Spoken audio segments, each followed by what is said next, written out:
Provinsi Kalimantan Tengah melalui UPT Taman Budaya menggelar sentra tari Nyai Balau Buah Pilu sebagai penutup rangkaian kegiatan seni budaya tahun 2025, menghadirkan refleksi sejarah, nilai kepahlawanan, dan makna mendalam tentang kasih seorang ibu.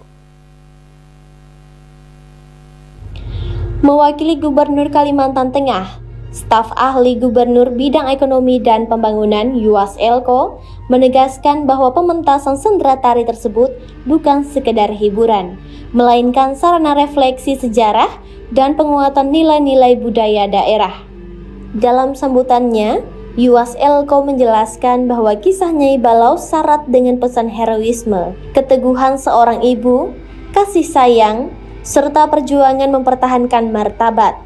Pengangkatan kisah tersebut dalam balutan panggung modern menunjukkan bahwa identitas budaya Kalimantan Tengah tetap hidup dan relevan di tengah arus globalisasi. Ia juga menekankan bahwa pelestarian budaya bukan hanya bertujuan menjaga tradisi, tetapi juga dapat menjadi kekuatan sosial dan ekonomi bagi masyarakat jika dikelola secara berkelanjutan. Malam ini adalah malam yang istimewa. Kita berkumpul bukan hanya sekedar untuk mencari hiburan, tetapi untuk menyaksikan sebuah refleksi sejarah dan nilai-nilai luhur kita yang dituangkan dalam gerak, tari, dan drama melalui lakon Nyai Balau Buah Pilu. Kisah Nyai Balau bukan sekedar legenda. Di dalamnya terkandung nilai heroisme, keteguhan hati seorang ibu, kasih sayang dan perjuangannya,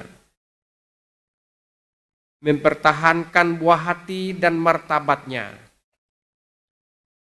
Mengangkat kisah ini ke atas panggung di era modern tahun 2025 ini adalah bukti nyata bahwa identitas kita tetap hidup. Arus globalisasi tidak mampu mengerus akar budaya di bumi Taman Bungai. Jika kita terus merawatnya dan melalui sendera tari ini, generasi muda dapat memahami filosofi Huma Betang, semangat Isen Mulang dengan cara yang indah dan relevan. Bapak Ibu hadirin yang berbahagia, pemerintah Provinsi Kalimantan Tengah senantiasa berkomitmen untuk mendukung berbagai kegiatan pelestarian dan pengembangan kebudayaan. Upaya ini tidak hanya bertujuan menjaga tradisi, tetapi juga menjadikan budaya sebagai kekuatan sosial dan ekonomi yang berkelanjutan.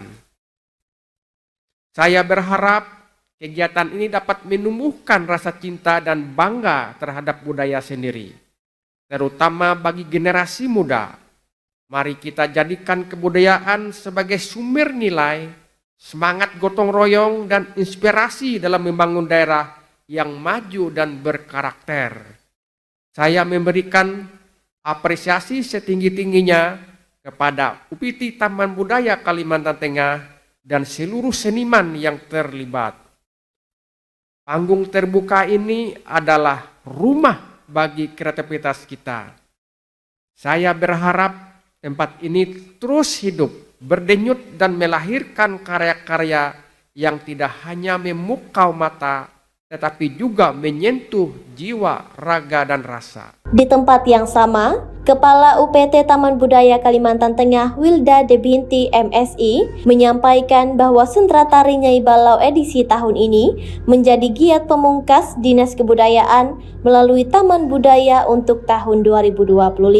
Wilda menjelaskan bahwa tema Buah Pilu menghadirkan sudut pandang berbeda dari pementasan-pementasan sebelumnya. Jika selama ini Nyai Balau dikenal sebagai sosok heroik, sebagai perempuan pejuang, kali ini cerita dikaitkan dengan peringatan Hari Ibu dengan menonjolkan sisi emosional seorang ibu yang kehilangan anak akibat serangan pasukan asing.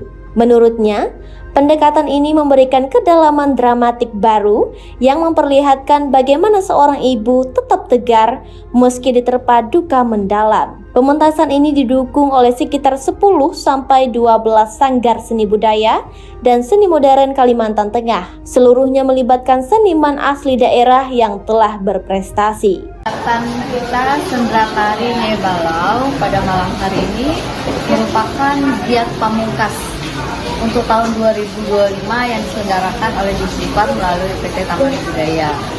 Kegiatan untuk tema acara pada malam hari ini kita mengangkat cerita tentang Nyai Balau, tapi bukan dari sisi heroik ya, sisi perangnya.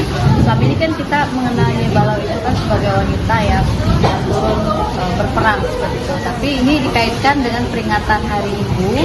Jadi ini ada sisi dramatis di mana sesuai dengan judul Buah Pilu, bahwa Nyai Balau kehilangan anak yang dibunuh oleh pasukan Asam.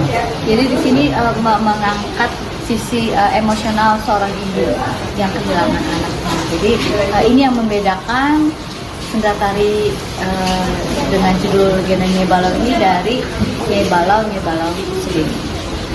Seperti biasa pada malam hari ini didukung 10-12 sanggar. Ya, jadi dari komunitas sanggar seni budaya maupun seni modern Kalimantan Tengah, dan itu semuanya adalah para seniman asli Kalimantan Tengah yang berprestasi. Nah itu tadi ya, ini kan kita kaitkan dengan peringatan Hari Ibu. Jadi ini mengangkat sisi emosional seorang ibu yang harus kehilangan anaknya. Jadi kita bagaimana dia kehilangan anak tapi dia harus tetap tegar, perkasa gitu karena sedang menghadapi musuh. Wilda berharap melalui pementasan ini masyarakat semakin memahami keteguhan seorang ibu dan menumbuhkan kecintaan yang lebih besar kepada orang tua sebagai wujud penghormatan terhadap nilai-nilai kasih tanpa batas. Dari Kota Palangkaraya, Dedi, Jurnal TV melaporkan.